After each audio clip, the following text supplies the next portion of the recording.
नमस्कार दर्शकवृन्द, म नवराज चालिसे। बजेट विशेषमा यहाँलाई स्वागत छ। जनबजेट लिएर हामी तपाईहरु माझ आएका छौं। सरकारले आगामी आर्थिक वर्ष 77-78 को वार्षिक बजेटको तयारी गरिरहेको छ। विश्वव्यापी रूपमा बढेको कोरोना भाइरसको महामारी र लकडाउनको कारणले थला परेको अर्थतन्त्रमा अब बजेटमा के कस्तो आर्थिक प्याकेज आउन सक्छ भनेर यति बेला निजी क्षेत्र, उद्योगी व्यवसायी, श्रमिक, मजदुर, सबै पेसाकर्मीहरू र नागरिक समाजले बजेटप्रति अपेक्षा गरेको अवस्था छ। बजेटमा जनताको लागि के कस्तो आर्थिक कार्यक्रमहरू आउला? यति ठूलो संख्यामा लाखौं श्रमिक मजदुरहरू बेरोजगार भएको अवस्था छ। विदेशमा र स्वदेशमा पनि यस्तो अवस्थामा आउन लागेको विशेष बजेट हो यो बजेटमा आखिर जनताको लागि कस्ता खालका कार्यक्रम आउन सक्छन् भनेर जनबजेटको यो प्रस्तुतिमा पनि हामीहरूले बजेटका विभिन्न पक्षहरूको बारेमा चर्चा गर्नेछौँ। भर्खरै पनि अर्थमन्त्री डाक्टर युवराज खतिवडाले आर्थिक सर्वेक्षण संसदमा सार्वजनिक गर्नुभएको छ। कोरोना भाइरसको महामारीको कारणले गर्दा आर्थिक वृद्धि खुम्चने भन्ने अनुमान गरिएको छ। 2.3% मा कायम रहने अनुमान गरिएको छ र कोरोना भाइरसले यति चाँडै आर्थिक वृद्धि खुम्चने र अब झन आगामी दिनमा लकडाउन बढ्दै जाने हो, उद्योग प्रतिष्ठान बन्द हुँदै जाने हो, श्रमिक मजदुर बेरोजगार हुँदै जाने हो भने अझ झन ठुलो अवस्था, झन दयनीय अवस्था आउन सक्छ अर्थतन्त्रको भन्ने कुरा पनि अर्थशास्त्रीले चिन्ता र चासो गरेको अवस्था छ। बेरोजगारी झन बढी बढ्दै गएको छ। यस्तो अवस्थामा सरकारले कस्तो खालको आर्थिक प्याकेज ल्याउन सक्ला भन्ने पनि अनुमान गरिएको छ र प्रधानमन्त्री केपी शर्मा ओलीले देशवासीलाई सम्बोधन गर्दै आगामी बजेटमा र सरकारले विशेष आर्थिक कार्यक्रम ल्याउनेछ, त्यसको कार्यविधि बन्दैछ, हतार नगर्नुहोला भन्ने खालको उहाँले उद्घोष गर्नुभएको छ। यसै सन्दर्भमा बजेटको सबैलाई चासो छ र अपेक्षा पनि छ। हेरौँ आगामी बजेट कस्तो आउँदैछ। यस विषयमा आजको प्रस्तुति हामी दुई अर्थशास्त्री र एक निजी क्षेत्रका प्रतिनिधिबाट कुराकानी सुरुवात गर्नेछौँ। हामीसँग अर्थशास्त्री केशव आचार्य हुनुहुन्छ। उहाँ लामो समय अर्थ मन्त्रालयमा रहेर बजेट पनि निर्माण गर्नुभयो। त्यसगरी हामीसँग अर्थशास्त्री डाक्टर पोषराज पाण्डे र नेपाल उद्योग वाणिज्य महासङ्घका अध्यक्ष भवानी राणा हुनुहुन्छ। म उहाँहरूलाई एकैपटक स्वागत गर्दछु। नमस्कार। नमस्कार। बजेट आउन लागिसके हुनाले यतिखेर यहाँहरू पनि बजेटको हिसाब किताब गर्दै हुनुहुन्छ होला। यो घर घरमा र अर्थशास्त्रीहरूले आफ्नो किसिमले यति बेला बजेटको हिसाब गर्नुभएको छ र त्यसै गरी निजी क्षेत्रले पनि बजेटको कस्तो खालको बजेट आउँदैछ भन्ने अनुमान गरेको अवस्था छ। म सबैभन्दा अगाडि आजको छलफल सुरुवात गर्न चाहन्छु अर्थशास्त्री केशव आचार्यबाट। म यहाँलाई स्वागत गरेँ। हजुर धन्यवाद नवराजी। यहाँ आफै पनि बजेट निर्माणमा संलग्न रहनुभयो, अर्थ मन्त्रालयको सल्लाहकारको रूपमा, आर्थिक सल्लाहकारको रूपमा र नेपाल राष्ट्र ब्याङ्कमा पनि लामो समय बसेर काम गर्नुभयो र अन्तर्राष्ट्रिय मुद्रा कोषमा पनि बसेर काम गर्नुभएको छ। यो बजेट भनेको के रहेछ? तपाईँ धेरै पटक बजेट निर्माणमा लाग्नुभयो, एउटा मौद्रिक अर्थशास्त्री पनि हुनुहुन्छ। बजेट कसका लागि बन्छ? जनताले बजेटमा के पाउँछन् र नागरिकको लागि बजेट आउँछ कि आउँदैन? पारदर्शी भएन बजेट भन्ने पनि छ। बजेटबाट आखिर जनताले के पाउँछन् भन्नुहोस् न। बजेट भनेको चाहिँ मुलुकको अब अलि मध्यकालीन दीर्घकालीन योजना, जुन हामी पञ्चवर्षीय योजना भन्छौँ, अब कति अब मास्टर प्लान होइन 15-20 वर्षीय योजनाहरू हुन्छ, यसको एउटा अंश हो बजेट भनेको। र साथसाथै बजेट भनेको चाहिँ जुन पार्टीको सरकार छ त्यसले घोषणापत्रमा भनेका कुराहरूलाई कार्यान्वयन पनि गर्ने, त्यसैले एउटा मुलुकले तय गरेको एउटा मध्यकालीन दीर्घकालीन बाटो र सत्तारूढ दलको घोषणापत्रलाई अगाडि बढाउने होइन, एक कदम एक वर्षको लागि अगाडि बढाउने एउटा कार्यक्रम हो होइन। यसमा मुलुकको आम्दानी, मुलुकको खर्च, अनि आम्दानी कुन स्रोतबाट परिचालन गर्ने, खर्च के क्षेत्रमा गर्ने भन्ने कुरा हो। त्यसैले बजेट चाहिँ सबैलाई, करदाताहरूलाई चासो पर्ने भइहाल्यो। उनीहरूको आम्दानीबाट सरकारले पैसा पाउँछ। अब खर्च गर्ने मात्र झन् भयानक खर्च। हाम्रा त सांसदहरूलाई नै होइन, यो 6 करोड आफ्नै हिसाब किताबले खर्च गर्न चाहिने, सांसददेखि लिएर अब विभिन्न कृषि, विभिन्न व्यवसायमा लाग्ने कृषिमा लाग्ने, व्यापारमा लाग्ने, पर्यटनमा लाग्ने, उद्योगमा लाग्ने होइन, श्रम गर्ने मानिसहरू सबैलाई यो खर्चले के दिन्छ त, हामीले के पाउँछौँ भन्ने एउटा पोको हो भनौँ न नवराजी। भनेपछि बजेट चाहिँ यहाँले भन्नुभएको जस्तै पोको हो, तर यो बजेट अलिक अपारदर्शी तरिकाले ल्याइन्छ। अर्थमन्त्रीहरूले धेरै गुपचुप राख्नुहुन्छ। बजेट चाहिँ अर्थ मन्त्रालयकै केही सीमित अधिकारीहरूलाई मात्रै थाहा हुन्छ। आखिर जनताको करबाटै जनताका लागि नै बनाइने बजेट अपारदर्शी तरिकाले आउँछन् भन्ने कुरा चाहिँ आज पनि एउटा कार्यक्रममा बिहान छलफल भएको थियो। यसरी नागरिकको लागि आउने बजेट नागरिकलाई थाहै दिँदैन, लुकाएर ल्याइन्छ भन्ने पनि पटक पटक उठ्ने गर्छ। आजको लोकतान्त्रिक पद्धतिमा अलिक पारदर्शी भएन कि भन्ने पनि कुरा उठिरहेको छ। म यो प्रसङ्ग नै आउँछु। हामीसँग अर्का अर्थशास्त्री हुनुहुन्छ डाक्टर पोषराज पाण्डे, म यहाँलाई पनि स्वागत गरेँ। विशेष गरी यहाँ अन्तर्राष्ट्रिय व्यापारका लागि विज्ञ हुनुहुन्छ। यतिखेर अन्तर्राष्ट्रिय व्यापारको अवस्था पनि कोरोना भाइरसको कारणले गर्दा निकै चौपट भएको अवस्था छ। यहाँहरूको ब्याकग्राउन्डमा बाहिरको आवाज अथवा आइरहेको छ, यहाँहरूको ब्याकग्राउन्ड टेलिभिजनको आवाज आइरहेको जस्तो मलाई लागेको। टेलिभिजनहरू एकछिन बन्द गरिदिनु होला, ब्याकग्राउन्डको टेलिभिजन चाहिँ। डाक्टर पाण्डे, यहाँको आवाज राम्रो। टेलिभिजन होइन? हजुर, हस् हस्, हुन्छ हुन्छ हुन्छ, हस् हस्, हुन्छ सर। डाक्टर पाण्डे, यहाँ आफ्नो आवाज राम्रोसँग आइरहेको छ नि, यहाँ त्यो तयारी गर्दै गर्नु होला। म त्योभन्दा अगाडि नेपाल उद्योग वाणिज्य महासङ्घकी अध्यक्ष भवानी राणाज्यूलाई स्वागत गर्छु। अध्यक्षज्यू, यहाँलाई स्वागत छ। नमस्ते, धन्यवाद। हजुर, आज अलिकति यहाँहरूसँग अलिकति जनस्तरको बारेमा नि कुराकानी गरौँ। यहाँहरू बजेट निर्माणको तयारीमा रहँदै गर्दा अर्थमन्त्रीलाई, उद्योग मन्त्रीलाई अथवा विभिन्न मन्त्रालयहरूमा धेरै पटक निजी क्षेत्र चाहिँ पुग्ने गरेको छ सुझाव सल्लाहका लागि। यसपल्ट के सल्लाह दिनुभएको छ, सुझाव दिनुभएको छ? तपाईँहरूको सुझाव सल्लाह लागू हुन्छ कि हुँदैन?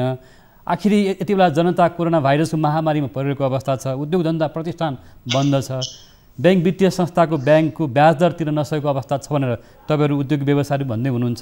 के छ अवस्था, भन्नुहोस् न एकपटक। अब अहिलेको अवस्थाको कुरा गर्दाखेरि हामी निजी क्षेत्रमा मात्र होइन, सम्पूर्ण अब हाम्रो राष्ट्रलाई, सम्पूर्ण विश्वलाई नै यो कोभिड-19ले चाहिँ एउटा ठुलो यसले चाहिँ इफेक्ट पारेको छ। र त्यसमा चाहिँ नेपाल एउटा सानो अर्थतन्त्र भएकोले अवश्य नै हाम्रो लागि चाहिँ एउटा ठुलो चुनौतीको रूपमा देखिन्छ। र अघि भर्खर यहाँले पनि भन्नुभयो, अर्थमन्त्रीले पनि सांसदमा बोल्नु भएको थियो, यो पालिको जिडिपीको कल्पना चाहिँ झन्डै 8 मा जान्छ भन्ने कुरा थियो। भनेपछि अब जिडिपी घटेर 2.3 भन्दा माथि नजाला भन्ने अनुमान पनि भइसकेको अवस्था छ। र खासै अब कोभिड-19ले गर्दाखेरि अर्थतन्त्रलाई चाहिँ कुन हिसाबले चाहिँ एकदमै अप्ठ्यारो पारेको छ भन्ने कुरा दुईटा हामीसँग अर्थविदहरू हुनुहुन्छ, हाम्रो केशव आचार्यजी, डाक्टर पोषराजजी हुनुहुन्छ, र उहाँहरूले पनि भनिहाल्नु होला। र अहिलेको अवस्थामा चाहिँ उद्योग वाणिज्य महासङ्घले र सम्पूर्ण निजी क्षेत्रले नै भनौँ न, नेपाली अधिराज्यभरिको निजी क्षेत्रले चाहिँ चाहे त्यो साना होस्, घरेलु होस् या ठुलो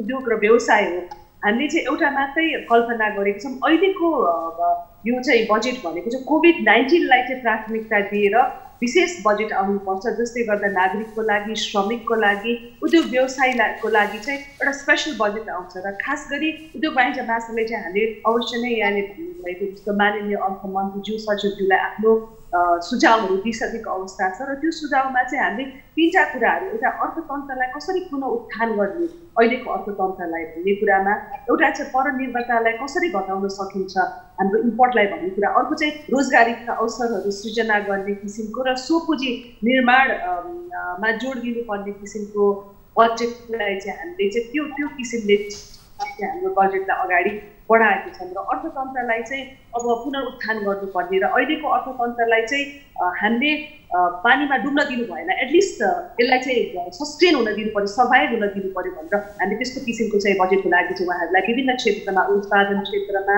यसै गरी निकासी क्षेत्रमा र करको विषयमा कस्तो हुनुपर्छ मूल्यका कुराहरू राखेर श्रम र रोजगारीका कुराहरू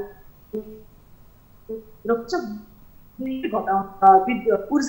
किन ऊर्जा पनि सप्लस हुन गइरहेको छ नेपालमा, र कस्ट अफ डुइङ बिजनेसलाई चाहिँ एउटा स्ट्रङ पोइन्ट भनेको ऊर्जा क्षेत्र पनि हो। र त्यसकारण ऊर्जा क्षेत्रको जुन शुल्कहरू छ त्यसलाई पनि केही 20% को चाहिँ छुट हुनुपर्ने सर्टेन इयर्ससम्म भन्ने कुराहरू, र वित्तीय क्षेत्रमा अघि यहाँले भन्नु अवश्य नै हामीहरू व्यवसायहरूले चाहिँ लगानी आफ्नो ब्याङ्कबाट चाहिँ ऋण लिएर गरेको हुन्छौँ भने अहिलेको अवस्थामा चाहिँ ऋण तिर्न सक्ने अवस्था नै नभएको छ। त्यसले गर्दाखेरि त्यो वित्तीय क्षेत्रमा चाहिँ एउटा हामीले चाहिँ 1 खरबको चाहिँ यो रिफाइनेन्सिङको चाहिँ एउटा कर्जा पनि राख्नुपर्छ भनेर त्यो चाहिँ आइसकेको अवस्था छ। त्यसलाई कसरी सिस्टमेटिक वेमा प्रोसेसमा लग्ने ती कुराहरू भयो र वित्तीय क्षेत्र र हामीले विद्युतीय ऊर्जा सेक्टर यस्तै गरेर हामीले चाहिँ अब कोभिड-19ले चाहिँ एटलिस्ट जीडीपीको चाहिँ 5% भन्दै 1.8 खरबको चाहिँ स्टिमुलस प्याकेज लिएर आउनुपर्छ, जसले गर्दा चाहिँ हाम्रो उद्योग व्यवसायलाई केही राहत होला र आफ्नो बिजनेस सस्टेन गर्न सक्ला भनेर भनेको छन्। र खास गरी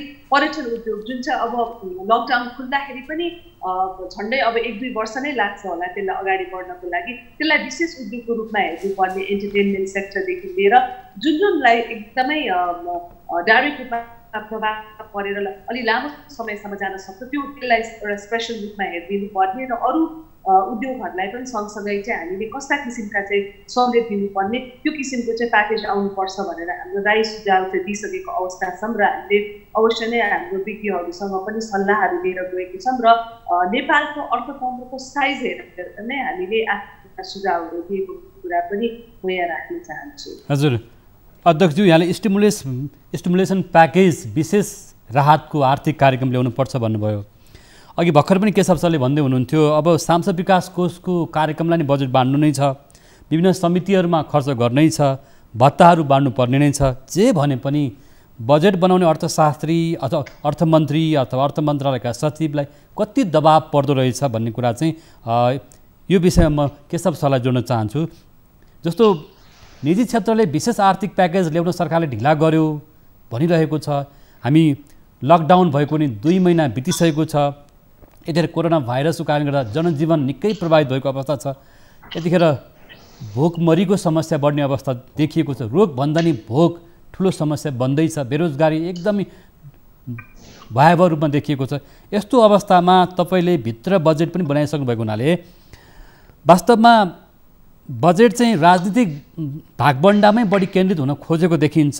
जनताले को आर्थिक प्याकेजको आर्थिक राहतको लागि अथवा किसानका लागि मजदुरको लागि निम्न वर्गको लागि उपेक्षित वर्गको लागि बजेट आएको देखिँदैन नि। यसमा म फेरि केशव सरलाई जोड्न चाहेँ। अघि भर्खरै निजी क्षेत्रको चाहिँ उद्योगवादी महासंघ अध्यक्षज्यूले पनि भन्नुभयो कि आर्थिक प्याकेज ल्याउनु पर्यो, हामीले चाहिँ माग गरेका छौँ भन्नुभयो, तर व्यवहारमा त्यो देखिएको छैन अझै पनि। म यो विषयमा केशव आचार्यसँग जोड्न चाहेँ। अब नवराजी, पहिले त म हाम्रो भवानीजीले जे भन्नुभयो अथवा निजी क्षेत्रले जे कुराहरू उठाएको छ त्यसमा म पनि आफ्नो स्वर जोड्न चाहन्छु। म आफ्नो ऐक्यबद्धता सोलिडारिटी जोड्न चाहन्छु, किनभने समग्र नेपाली अर्थतन्त्रको 70 देखि 75% भनेको निजी क्षेत्र हो। त्यसैले निजी क्षेत्र खुम्चियो भने, निजी क्षेत्र कमजोर भयो भने समग्र अर्थतन्त्र तङ्ग्रिन चाहिँ सक्दैन हैन। हामीले चाहे कृषि भनौँ, घरेलु कुटीर साना मझौला उद्योग भनौँ, बन्द व्यापार भनौँ, यातायात भनौँ, अब यो पर्यटन भनौँ, यो सबै अर्थतन्त्रका समग्र क्षेत्रमा चाहिँ यो एकदम अग्रणी भूमिका चाहिँ निजी क्षेत्रकै व्यवसायीहरूको हुन्छ, निजी क्षेत्रकै आर्थिक क्रियाकलापहरूको हुन्छ। त्यसैले जबसम्म हामीले निजी क्षेत्रलाई तङ्ग्र्याउन सक्दैनौँ हैन, त्यति बेलासम्म हामीले एकदम उच्च आर्थिक वृद्धि दर, न्यून मूल्य मुद्रास्फीति दर, त्यसपछि एकदम शोधनान्तर स्थिति मुलुक अनुकूल हुने हामीले कल्पना पनि गर्न सक्दैनौँ। अब यो बजेटमा चाहिँ हामी कहाँ मात्र होइन, संसारभरि विभिन्न स्वार्थ समूह होइन, विभिन्न वर्ग भनौँ, स्वार्थ समूह भनौँ, राजनीतिक त्यो ग्रुपहरू भनौँ, समूह भनौँ, तिनीहरूको बिचमा चाहिँ लुचाचुनी हुन्छ, जहाँ पनि हुन्छ। व्यवसायी व्यापार गर्नेले के चाहन्छ भने बेसरी भन्सारको दरहरू घटाइदेऊ, म यहाँ आयात गरेर म यहाँ व्यापार गरेर नाफा कमाउँछु, सरकारलाई कर तिर्छु भन्छ। अब उद्योगपतिहरूले के भनिएर आउँछ भने मुलुकको उद्योगलाई संरक्षण गर हैन, हामीलाई एउटा लेभल प्लेइङ फिल्ड हुन देऊ। त्यसैले गर्दा केही वर्षसम्म हाम्रा उद्योगलाई चाहिँ हामीले संरक्षण गरौँ भन्ने हुन्छ हैन। उपभोक्ताहरूले व्यापारीहरूको जस्तै हामीले सस्तो मूल्यमा गुणस्तरीय चिज पाऊँ भन्ने हुन्छ हैन। कृषकहरूले मलाई समयमा चाहिँ मल देऊ, बिउ देऊ, त्यो शीत भण्डारण गर्नको लागि बिजुली देऊ, ब्याङ्कबाट ऋण देऊ भन्ने यो विभिन्न इन्ट्रेस्ट ग्रुप भनौँ न स्वास्थ्य समूहहरूको बिचबाट सबैलाई समेटेर चाहिँ बजेट बनाउने हो। तर हाम्रो यहाँ चाहिँ के भएको छ भने विगत धेरै धेरै वर्षदेखि दशकदेखि यति धेरै आयोजनाहरू हामीले समानान्तर रूपमा सञ्चालन गऱ्यौँ कि सरकारले अब कुल बजेटको 10-12-15% चाहिँ म यो क्षेत्रमा खर्च गर्न पाउँछु भन्ने सरकारलाई छुटै छैन हैन। पहिलेदेखि नै त्यो बन्दै आयो। सैकडौँ हजारौँ योजनाहरू छ, सबैमा अलिअलि दसैँमा केटाकेटीलाई टिको लगाएको जस्तो राख्दै भएका स्रोतहरू ती सकिन्छन्। अब चाहिँ हामीले यसलाई एकदम तोड्नुपर्ने अवस्था छ। अब चाहिँ सानातिना कुरामा सङ्घीय सरकारले अल्मलिनु हुँदैन। सङ्घीय सरकारले त 50 अरब 1 खरबभन्दा माथिको ठुल्ठुला अब हामी राष्ट्रिय गौरवका भन्छौँ 22वटा योजना राख्छौँ। त्यो सबै सानातिना आयोजनाहरू प्रदेशलाई छोडिदिने, स्थानीय सरकारलाई छोडिदिने, सङ्घीय सरकारले चाहिँ 4-5वटा एकदम ठुल्ठुलो महत्त्वपूर्ण योजना जुन चाहिँ प्रदेश सरकारले गर्न सक्दैन, स्थानीय सरकारले गर्न सक्दैन, त्यस्तो मात्रै कार्यक्रमहरू सङ्घले राखेर बाँकी चाहिँ प्रदेशलाई छोडिदिनुपर्छ, स्थानीय सरकारले छोडिदिनुपर्छ र सङ्घीय सरकारले चाहिँ प्रदेश सरकार र स्थानीय सरकारको क्षमता अभिवृद्धि गरिदिने, तालिम दिने, कर्मचारीहरू समयमा पठाइदिने, जुन ऐन नियम कानुन नभएर उनीहरूको हात बाँधिया छ हैन त्यसलाई उनीहरूलाई उन्मुक्त गरिदिने, तिमीहरू काम गर भनेर त्यसो गरी चाहिँ हामीले अब चाहिँ ब्रेक गर्नैपर्छ र अहिले एकदम उचित समय पनि हो। त्यो भयो भने सङ्घीय सरकारले चाहिँ नीति बनाउने, नीतिहरूको बिचमा समन्वय हुने, संयोजन हुने, अनि प्रदेशलाई सहयोग गर्ने, स्थानीयलाई सहयोग गर्ने, ऐन कानुन बनाउने, त्यो काममा चाहिँ सङ्घीय सरकार केन्द्रित हुनुपर्छ। र म यहाँलाई सोधिसकेँ, एउटा कुरा सोधिहालेँ। आज पनि संसदको बैठकमा अर्थमन्त्री डाक्टर युवराज खतिवडाले के भन्नुभएको छ भन्दाखेरि पर्यटन क्षेत्र, उद्योग, व्यापार, त्यसै गरी ऊर्जा लगायतको क्षेत्र प्रभावित हुँदा समग्र अर्थतन्त्र गतिविधि शिथिल हुने र चालु आर्थिक वर्षको वृद्धि दर 2.1% खुम्चने, सीमित हुने चाहिँ अनुमान गरिएको छ। यो अवस्था भनेको त अझै यो लकडाउन त बढ्दै जाने अवस्था देखिन्छ कि हाम्रो अर्थतन्त्रमा अझै ठुलो समस्या आउन सक्ने, अझै सङ्कट आउन सक्ने देखिएको छ। यसको लागि सरकारले जुन खालको तयारीहरू गर्नु पर्थ्यो, जुन आर्थिक प्याकेजहरू ल्याउनु पर्थ्यो, आर्थिक कार्यक्रमहरू ल्याउनु पर्थ्यो, त्यो ल्याउनु ढिलो भइसकेको छ। प्रधानमन्त्रीले नि हिजो सम्बोधनमा भन्नुभएको छ। भने यस्तो अवस्थामा त झन् अर्थतन्त्र झन् बढी सङ्कटमा पनि देखियो नि, होइन र? होइन, यो मैले पनि हिजो हेरेका थिएँ। अब केन्द्रीय तथ्याङ्क विभाग जसले मुलुकको राष्ट्रिय लेखा तयार पार्छ होइन, नेसनल एकाउन्ट्स, अब उसले पनि के भन्यो भने हामीले चाहिँ जेठदेखि अवस्था सामान्य हुन्छ भन्ने आधारमा हामीले 2.3% होइन, 2.2 यस्तै कति हो पनि प्रतिशत ल्याउनु यो ल्याएको थियो। तर अहिले हेर्दाखेरि चाहिँ यो कोभिडको सङ्क्रमण अझ विस्तार हुँदै गइरहेछ, अझ यो तन्किँदै गइरहेछ। त्यसैले गर्दा यो त 2.3% भन्दा धेरै तल भएर एकदम ऋणात्मक पनि जान सक्ने अवस्था छ। त्यो चाहिँ हामी अर्को अनुमान, यो अब जेठको अवस्था के हुन्छ त्यसपछि हामी अर्को अनुमान गर्छौँ भनेर चाहिँ केन्द्रीय तथ्याङ्क विभागको नेविलाल श्रेष्ठ के भन्ने त्यहाँको महानिर्देशकको स्टेटमेन्ट मैले पढेको थिएँ होइन, र त्यो होला जस्तो पनि लाग्छ।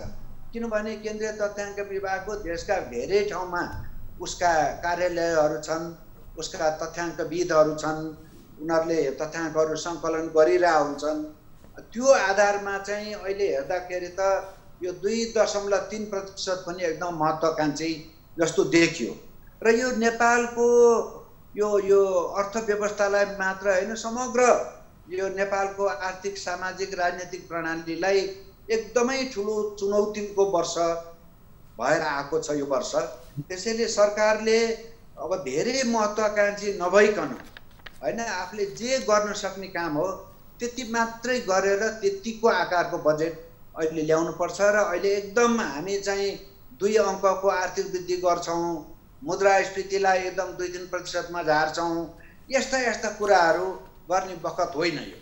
अहिले भनेको चाहिँ अब अघि भवानीजीले पनि भन्नुभयो होइन, यो अर्थतन्त्रलाई मृत हुन नदिने होइन, अर्थतन्त्र आफै कोभिड जस्तै भाग्छ त्यो होइन, अस्पतालमा लगेर अर्थतन्त्रलाई नै भेन्टिलेटर दिनुपर्ने जस्तो अवस्थामा अहिले हामीले एकदम ठुला कुरा गर्ने, एकदम अहिले सुनिन्छ 17 खर्बको बजेट आउने होइन, त्यस्तो कुराहरू गर्नु हुँदैन। राजस्वमा पनि धेरै महत्त्वाकांक्षी हुनु हुँदैन। बरु सरकारले ल भनौँ निजी क्षेत्रले अघि पनि भवानीजीले भन्नुभयो जिडिपीको 5% जति हामीलाई राहत चाहियो भन्नुभयो, त्यो कुरा ठिक हो। केशव सर, म तपाईँको आउँछु, म आएँ। निश्चित रूपमा हामीसँग सहभागी सबै अतिथिहरूलाई म चाहिँ जुममा आउनलाई अनुरोध गर्दछु अन्तर्वार्तामा सहभागी हुनको लागि। भर्खरै केशव सरले जो लामो समय अर्थतन्त्रमा चाहिँ विभिन्न चाहिँ आँकडाहरू केलाउँदै आउनुभएको छ, उहाँले अर्थतन्त्र ऋणात्मक हुन सक्ने, अझ सङ्कटमा जान सक्ने, अर्थतन्त्र भेन्टिलेटरमा जान सक्ने अवस्था छ भनेर उत्तौलो खालको बजेट होइन, एकदम संयमित भएर आउनुपर्छ र चाहिँ उहाँले भन्नुभयो। र हामी यो कार्यक्रममा अर्थशास्त्री डाक्टर पोषराज पाण्डे, त्यसै गरी अर्का अर्थशास्त्री केशव आचार्य र निजी क्षेत्रको प्रतिनिधिमूलक संस्था नेपाल उद्योग वाणिज्य महासङ्घकी अध्यक्ष भवानी राणा अहिले हामीसँग हुनुहुन्छ। केशव सरले भन्दै हुनुहुन्थ्यो, म फेरि उहाँलाई जोडेर अनि फेरि म अध्यक्षज्यूमा जान्छु। सर भन्दै हुनुहुन्थ्यो। अब उहाँले चाहिँ यो जिडिपीको 5% को राहत भन्नुभयो होइन। अब अहिले चाहिँ यो 37 खर्ब जति कतिको छ अहिलेको अनुमान गरेको, आखिरमा त्यो पछि घट्ने सम्भावना चाहिँ देखिरहेको छ। तर सरकारले भनौँ न, भारतले, बङ्गलादेशले, अरू देशहरूले त एकदम नगदै दिए, भारतले त अब 30 खर्बको यो के भन्ने धितो नराखिकन अटोमेटिक ऋण लिने, त्यसको चुक्ता गर्ने अवधि 4 वर्षको हुने, 1 वर्ष चाहिँ मोराटोरियम होइन, सामा ब्याज केही पनि चुक्ता गर्नु नपर्ने, र त्यो निजी क्षेत्र त्यो एमएसएमई घरेलु साना मझौला उद्योग व्यवसायको लागि दिने, र त्यो चाहिँ भारत सरकारले ग्यारेन्टी गर्ने, उनीहरूको त्यो ग्यारेन्टी गर्ने कर्पोरेसन जस्तो त्यसले गर्ने, सरकारको आफ्नै पैसा नगए पनि सरकारले ब्याङ्क तथा वित्तीय संस्थाहरूलाई ल तिमीहरू चाहिँ एकदम सहुलियत ब्याजमा यो देऊ, तिमीहरूको ऋण चाहिँ मैले ग्यारेन्टी गरेँ भनेर सरकारले भन्यो। त्यसैले मैले भन्न खोजेको कुरा के हो भने सरकारले निजी क्षेत्रलाई सिधै चेक काटेर त्यो दिन नसके पनि के गर्न सक्छ भने करको दरमा अलिकति राहत दिन सक्छ। अब हामी विदेशी लगानी ल्याउने भनेर भन्छौँ, अब हाम्रो यहाँ ब्याङ्कहरूलाई 30%, अरूलाई 25% छ। अब व्यक्तिगतलाई त 25 लाखभन्दा बढी आम्दानी भयो भने मार्जिनलमा सीमान्त चाहिँ 40%सम्म छ। भारतले 20%मा झारिसक्यो कर्पोरेट आयकरको दर। त्यहाँ पूर्वाधार हामीभन्दा बढी छ, दक्ष श्रमिक हामीभन्दा बढी छ, बजार हाम्रोभन्दा धेरै धेरै ठुलो छ। त्यसले चाहिँ 20% कर लिने, हामी 25% कर लिने, अनि विदेशी लगानीकर्तालाई तिमीहरू आऊ भनेर भन्ने है। त्यसैले गर्दाखेरि सरकारले यो नन फन्डेड होइन, अब यो कर तिर्ने म्याद चाहिँ 6 महिना थपिदिने, यो जरिवानाहरू यो के भन्छ भने यस्तो चाहिँ छोडिदिने र करको दरमा केही सहुलियत दिने हिसाबले चाहिँ बजेट आउनुपर्छ। र बजेट चाहिँ मूलत स्वास्थ्य क्षेत्रमा र स्वास्थ्य क्षेत्रमा पनि यो कोभिडसँग समाधान गर्ने, कोभिडको महामारीलाई समाधान गर्नको लागि प्रदेशमा के चाहियो, स्थानीय तहमा के चाहियो, प्रयोगशाला चाहियो, स्वास्थ्य चौकी चाहियो, स्वास्थ्य केन्द्र चाहियो, त्यहाँ डाक्टर नर्सहरू चाहियो, अरू स्वास्थ्य कर्मीहरू चाहियो, त्यसको लागि भवन चाहियो होला, औषधि चाहियो होला, क्वारेन्टाइन चाहियो होला, आइसोलेसन वार्ड चाहियो होला, धेरै त्यहाँ खर्च गरेर त्यसपछि अब विदेशबाट आउने, हिजो प्रधानमन्त्रीज्यूले एउटा सङ्केत गर्नुभयो होइन, हामी संवेदनशील छौँ, विदेशमा दुःख पाइरहेका नेपालीलाई हामी लिएर आउँछौँ, कार्यक्रम बन्दैछ भनेर भन्नु, त्यसमा पनि व्यापक रूपमा खर्च हुन्छ। र त्यो यो भनौँ न भारतबाट आएका र तेस्रो मुलुकबाट आएका श्रमिकहरूलाई पनि पैसै दिने भन्दा पनि, धान चामलै दिने, दालै दिने, तरकारी नै दिने भन्दा पनि उनीहरूलाई चाहिँ स्थानीय सरकारहरूले, सङ्घीय सरकारले काम बुझ्नु पर्यो। त्यो काम गरे बापत उनीहरूलाई ज्याला दिउँ भने मुलुकमा एउटा पुँजीको निर्माण पनि हुन्छ, उनीहरूले आत्मसम्मानपूर्वक आम्दानी पनि गर्छन्, त्यो आम्दानीले अर्थतन्त्रलाई पनि चलायमान बनाउँछ। अनि कृषि क्षेत्रलाई अलिकति सहुलियत दिने भन्ने मेरो त्यही नै सुझाव हुन्छ नवराजी। हजुर, यहाँले एकदम जनस्तरमा बुझ्ने गरी धेरै सजिलो तरिकाले बुझाउने प्रयास पनि गर्नुभयो र अर्थमन्त्रीको आर्थिक सल्लाहकार पनि भएर काम गरिसक्नु भएको र धेरैवटा बजेटमा पनि प्रत्यक्ष संलग्न रहेर काम गरिसक्नु भएको छ चाहिँ अर्थशास्त्री केशव आचार्यले। म अर्को एउटा प्रश्न यहाँकै शब्दमा जान्छु। यहाँले अर्थतन्त्र भेन्टिलेटरमा जान सक्ने अवस्था छ भन्नुभयो। नागरिकले बुझ्दाखेरि अहिले कोभिड-19बाट आम जनता पनि सङ्क्रमित हुन सक्ने खतरा बढिरहेको छ। अर्थतन्त्र पनि यहाँले भनिहाल्नुभयो, भेन्टिलेटरमा जान सक्छ, आर्थिक जीवन पनि भन्नुभयो। मानव जीवन पनि सङ्कटमा, आर्थिक जीवन पनि सङ्कटमा, र यसो भयो भने राष्ट्रको जीवन भोलिको दिनमा के हुनसक्छ? वास्तवमा अर्थशास्त्रीहरूले अत्यन्त नजिकबाट अहिलेको अवस्थालाई हेरिरहेको अवस्था छ। किन भन्दाखेरि यति बेला विदेशमा रहेको झन्डै 40 लाखभन्दा बढी श्रमिक मजदुरहरूलाई अप्ठ्यारो परेको अवस्था छ। खाडी मुलुक मलेसिया, कोरिया, जापान लगायत मुलुकमा रहेका नेपाली दाजुभाइ दिदीबहिनीहरू घर फर्किन खोजिएको अवस्था छ। पछिल्लो सरकारी डाटालाई नै हामीले आधार मान्ने हो भने 15-20 लाख भनेको अवस्था छ। 10-12 लाखै चाहिँ त्यहाँबाट फर्किने अवस्था आयो भने पनि यहाँ बेरोजगारीको झन् ठुलो समस्या आउन सक्छ। त्यसै गरी हामीले विभिन्न कार्यक्रम मार्फत पनि भनिरहेका छौँ, उद्योग व्यवसायमा रहेका श्रमिक मजदुरहरू झन्डै 40 लाखको हाराहारीमा छन्। 40 लाख श्रमिक मजदुरहरू यति बेला बेरोजगार भएको अवस्था छ।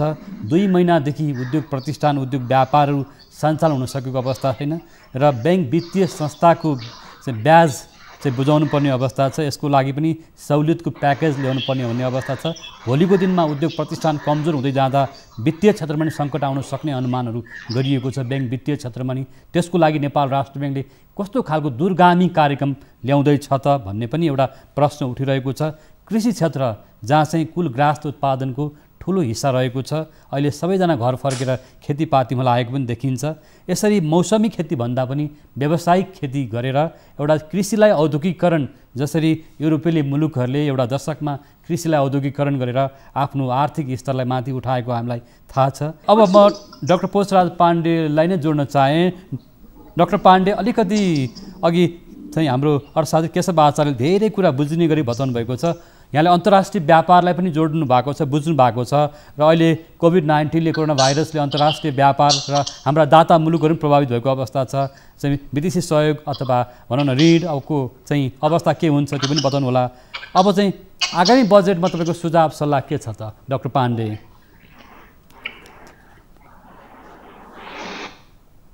हजुर नवराजी, जुन इन्टरनेसनल ट्रेडको कुरा चाहिँ यहाँले जुन गर्नुभयो, अब यसले दुईतिरबाट चाहिँ हामीहरूको इम्प्याक्ट चाहिँ गर्ने भयो।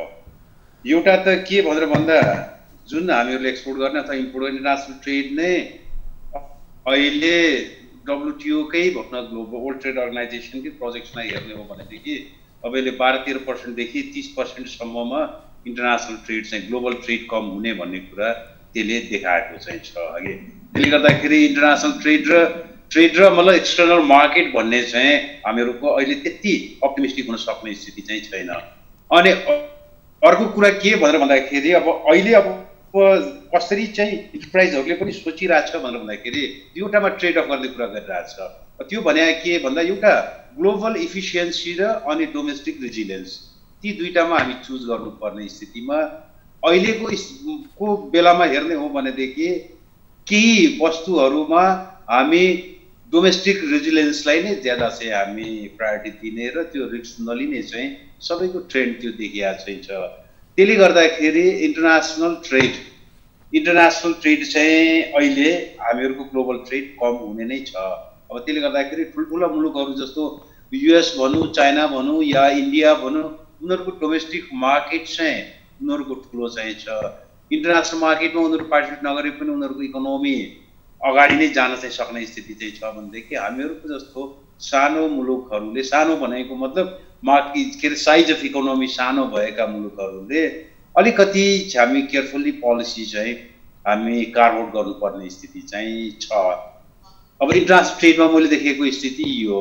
अब जुन उसको कुरा गर्नुभयो डेभलपमेन्ट कोअपरेसन्सको कुराहरू, अब अहिले भनेको को स्थिति हाम्रो कस्तो भन्दा भुइँचालो गए जस्तो स्थिति होइन। भुइँचालो जाँदा हामी कहाँ मात्रै भुइँचालो गएको थियो, तर अब अहिले त सबैलाई कोरोनाले चाहिँ लगाइरहेको चाहिँ के अरे इन्फेक्ट भइरहेको चाहिँ छ। त्यसले गर्दाखेरि पनि एकातिर जुन हाम्रो डेभलपमेन्ट पार्टनरहरू हो, डेभलपमेन्ट पार्टनरहरूसँग भएको रिसोर्स नै उनीहरूसँग कम भइरहेछ भन्दा आफ्नै रिलिफ प्रोग्रामकै लागि उनीहरूलाई चाहिँ रिसोर्स $1 ट्रिलियन दिन सकिएर जानुपर्ने स्थिति चाहिँ उनीहरूलाई त्यतातिर चाहिँ छ। हामी बायोलेटरल लेभलमा जाने हो भनेदेखि, तर अब यदि मल्टिल्याटरल लेभलको हामी डेभलपमेन्ट पार्टनर्सलाई हेर्ने हो भनेदेखि पहिला अहिले धेरै कम्पिटिटिभ चाहिँ भइरहेछ भन्दा पहिला नि जुन हामीहरूको मिडल इन्कम कन्ट्रिजहरू अथवा इमर्जिङ मार्केट इकोनोमिज भनौँ, पर्टिकुलरली ब्रिकै भनौँ न, Brazil, Russia, India, Mexico, Chile यस्ता मुलुकहरू, थाइल्यान्ड यस्ता मुलुकहरूलाई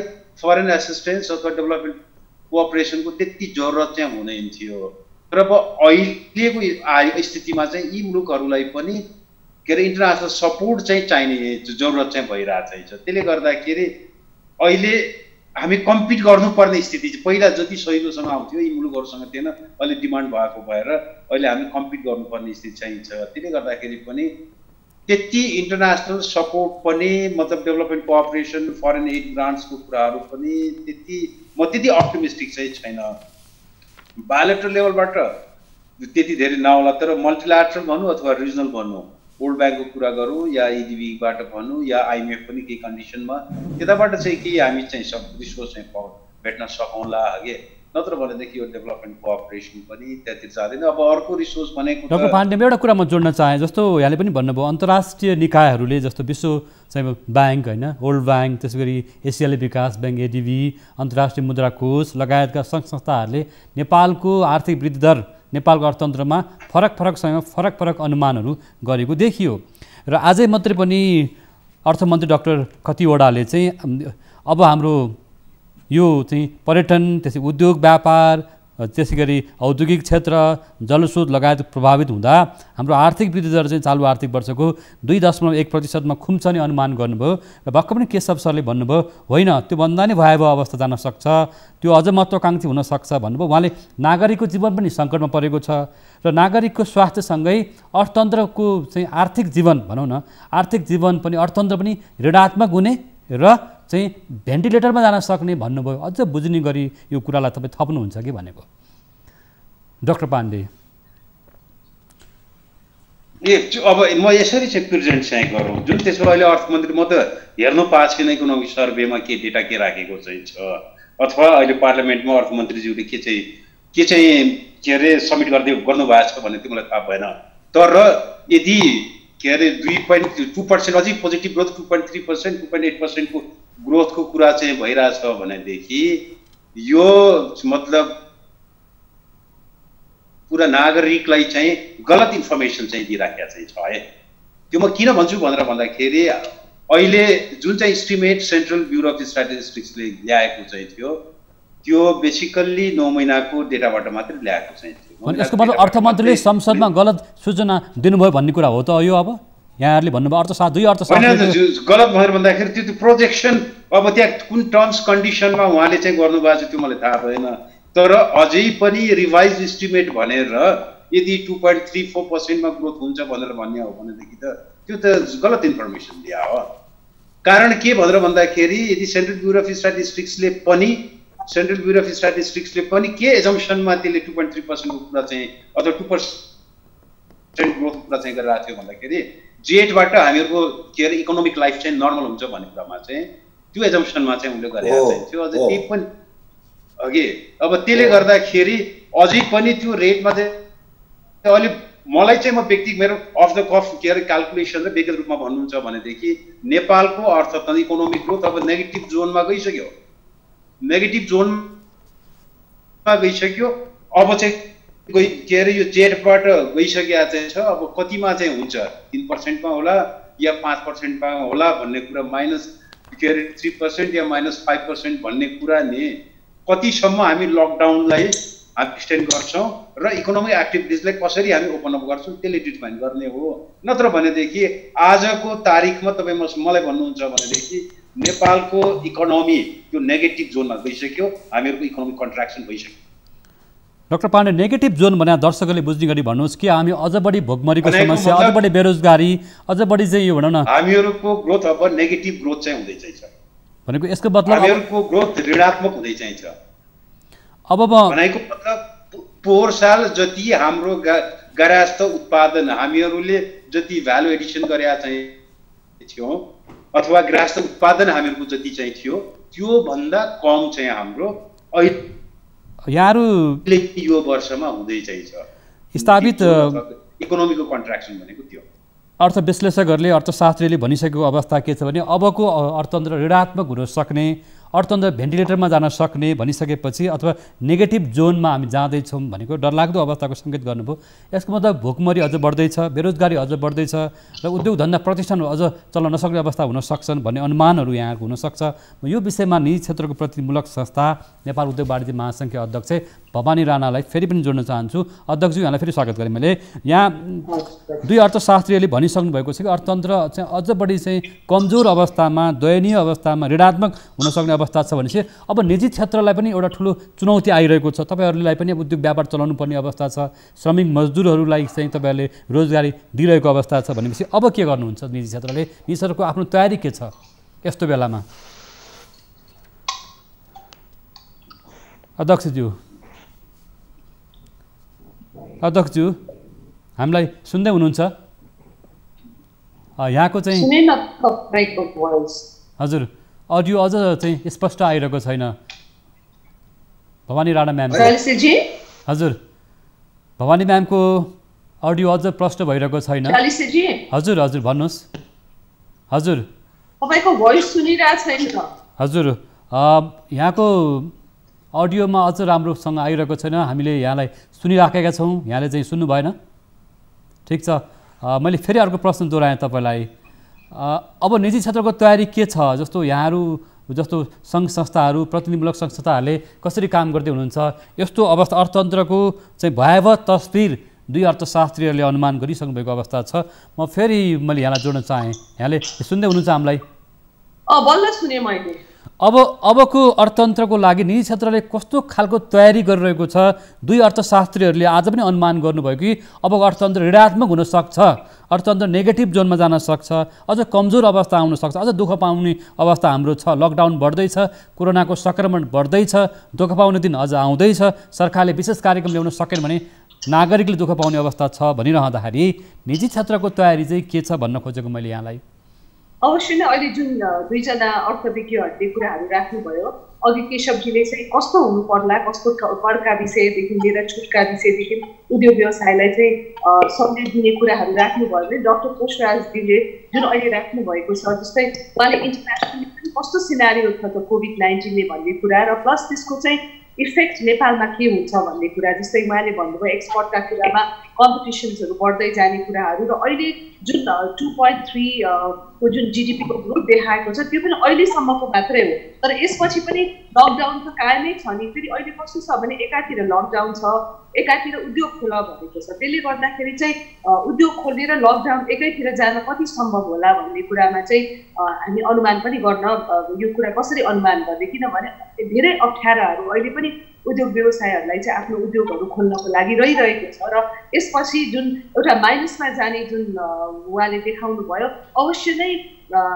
एज अ चाहिँ हामी प्राइभेट सेक्टरबाट पनि त्यही कुराहरू नै देखिरहेका छौँ। किनभने अहिले पनि कुरा गर्दाखेरि उद्योगहरू, अति आवश्यक उद्योगहरू पनि अहिले 100% खुल्न नसकेको अवस्था छ भने अरू उद्योग पनि अलिअलि मात्रै, मलाई लाग्छ 20% मात्रै खुलिरहेको अवस्था छ। त्यसले गर्दाखेरि चाहिँ अहिले लकडाउनको पनि भोलिको दिनमा चाहिँ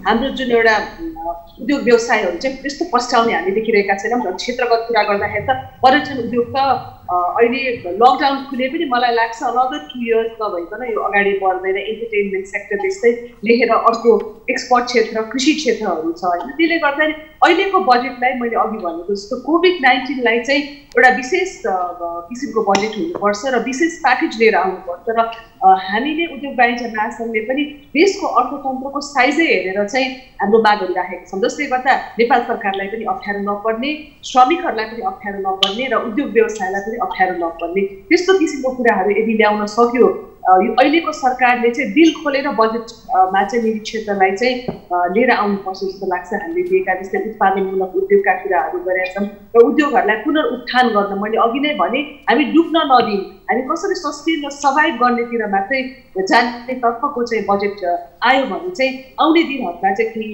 चाहिँ सजिलो हुन सक्छ। नभए भनेको चाहिँ डाक्टर पुष्पराजज्यूले भन्नुभयो जस्तै म पनि हाम्रो जिडिपी चाहिँ माइनसमा जान्छ जस्तो चाहिँ देखिरहेको छु उद्योग वाणिज्य महासङ्घको तर्फबाट कुराहरू गर्दा।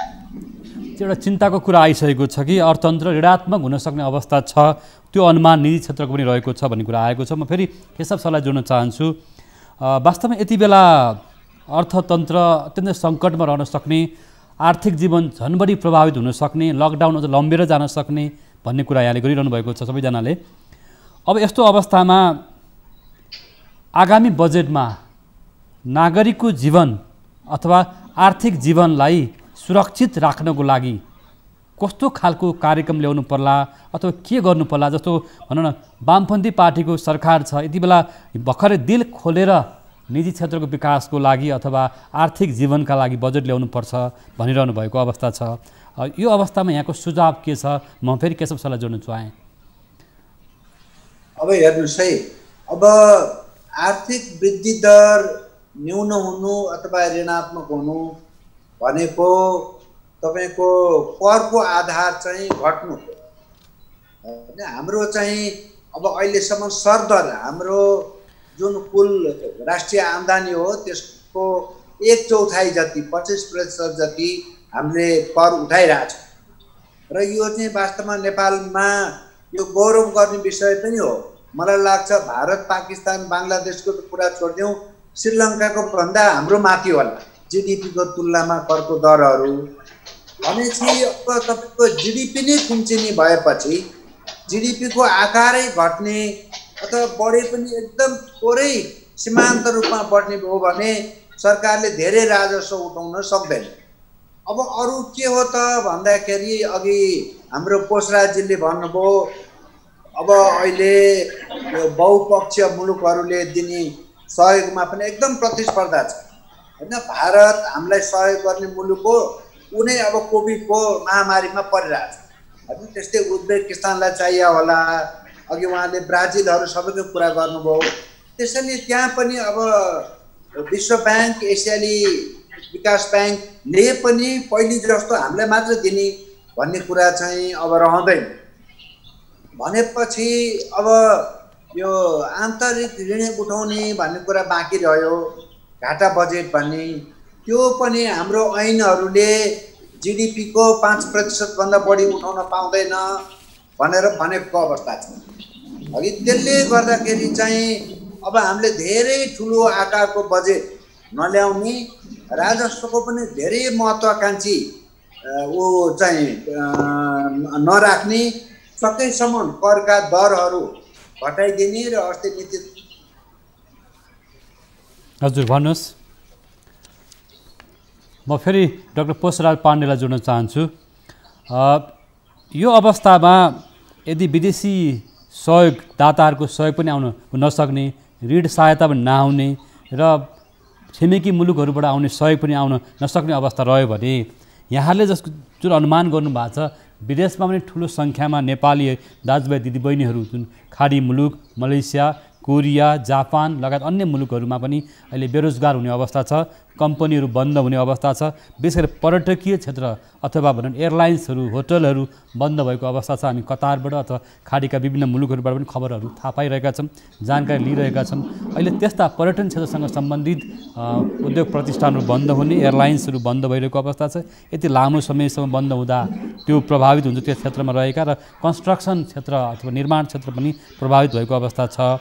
भन्दाखेरि भोलि हाम्रा विदेशमा रहेका दाजुभाइ दिदीबहिनीहरू ठुलै सङ्ख्यामा फर्किए भने के गर्ने होला? डाक्टर पाण्डे, यहाँको अनुमान के छ? अन्तर्राष्ट्रिय परिवेशमा कसरी हेर्नुभयो? अहिलेको स्थिति नवराजजी हामीहरूको बेसरी अलि डरलाग्दो नै छ। डरलाग्दो छ भनेर भन्दाखेरि एउटा धेरै पनि पेसिमिस्टिक पनि हामी चाहिँ नहौँ भनेर भन्दाखेरि जस्तो हो विदेशमा बस्ने हामीहरूको जुन कामदारहरू चाहिँ छ, माइग्रेन्ट वर्करहरू चाहिँ छ, केही स्पेसिफिक सेक्टरमा उनीहरूको जबले त्यति जान्छ जस्तो मलाई लाग्दैन। जस्तो उनीहरूको जब जाने के भनेर भन्दाखेरि जस्तो तपाईँको सेक्युरिटीमा गइरहेको चाहिँ छ भनेदेखि उनीहरूको त्यहाँ जब जाने कुरो चाहिँ आउँदैन, अथवा के हदसम्म कन्स्ट्रक्सनमा पनि अलिकति कम चाहिँ हुन्छ। जस्तो रिटेलमा मलहरूमा काम गर्ने अथवा डाइरेक्ट कन्ट्याक्ट हुने भने अथवा होटलहरूमा काम गर्ने उनीहरूको जब चाहिँ जान्छ। अब त्यसले गर्दाखेरि त्यो नम्बर पनि नि अहिले जति पनि आइरहेको चाहिँ छ त्यो नम्बर भनेको अहिले धेरै नै छ। इन्डियाबाट आउने र थर्ड कन्ट्रीबाट आउने गभर्मेन्ट एजेन्सीहरूले नै मतलब फर्मल्ली इन्फर्मल्ली निकालेको डेटा हेर्ने भनेदेखि त्यो लगभग 6 लाख जसो चाहिँ आउने भनेर चाहिँ भनिरहेको चाहिँ छ, मतलब यता फर्कन तयार भएको मान्छे। अन टप अफ द्याट अब हामीहरूको अहिले त फेरि लेबर मार्केटमा पनि लगभग त्यही त 4 लाख जस्तो त हामीहरूको त कमी छैन भनेर भन्दाखेरि अहिले 10 लाख चाहिँ 10 लाख के अरे लाई रोजगारी दिनु भनेको भयङ्कर ठुलो चुनौती हो। तर अब यसको लागि के त भनेर भन्दाखेरि अब यो सबै यो रोजगारी चाहिँ सरकारले दिन्छु भनेर के अरे अगाडि तम्सिने हो भनेदेखि त्यसको केही पार लाग्ने कुरो चाहिँ छैन। यसको लागि रोजगारी दिने र अनि हामीहरूको इकोनोमिक र सोसियल स्टेबिलिटी ल्याइने को भनेर भन्दाखेरि त्यो एजेन्ट भनेको प्राइभेट सेक्टर हो। त्यसले गर्दाखेरि अब हामीहरूको पोलिसी भने के भनेर भन्दा निजी क्षेत्रले अहिले जति रोजगारी दिइरहेछ तिनीहरूलाई प्रोटेक्ट गर्ने अनि त्यसपछि फ्युचरमा को लागि पनि नि माइग्रेन्ट वर्करहरूको लागि पनि जुन फर्केर आउने चाहिँ उनीहरूलाई पनि रोजगारी सिर्जना गर्न सक्ने त्यो वातावरण सिर्जना गरिदिनु चाहिँ पर्यो सरकारले। अनि त्यसपछि मात्रै हामी चाहिँ यता बाहिरबाट आएका माइग्रेन्ट वर्करहरूलाई चाहिँ हामी एड्रेस गर्न सक्छौँ। अब त्यो भने के भन्दाखेरि सरकारले अब दुई तिनवटा काम दिनु पर्यो। एउटा त कोअर्डिनेसन गरिदिनु पर्यो। कोअर्डिनेसन कहाँ भन्दाखेरि इन्फर्मेसन ग्याप चाहिँ जहाँ चाहिँ छ, उनीहरू कस्तो चाहिँ स्किल लिएर आएको चाहिँ छ अनि त्यसपछि हामीहरूलाई यहाँ कस्तो खाले स्किल चाहिएको चाहिँ छ अथवा त्यो स्किललाई एडजस्ट गर्ने कुनै इकोनोमिक एक्टिभिटी चाहिँ छ भनेदेखि त्यसलाई इन्सेन्टिभाइज गर्नु पर्यो सरकारले। यो एउटा गरिदिने कुरा सरकारले त्यो। अनि अर्को चाहिँ त बेसिकल्ली अब अहिले कति चाहिँ इन्डस्ट्रीहरू उनीहरूलाई मर्न चाहिँ दिनु चाहिँ भएन। अहिले सरकारले मुख्य ध्यान दिनुपर्ने के भन्दाखेरि कुनै पनि कम्पनी अथवा के अरे इकोनोमिक युनिट अहिले ब्याङ्क्रप्सीमा अथवा दिवालिया चाहिँ हुन चाहिँ दिनु चाहिँ हुँदैन है।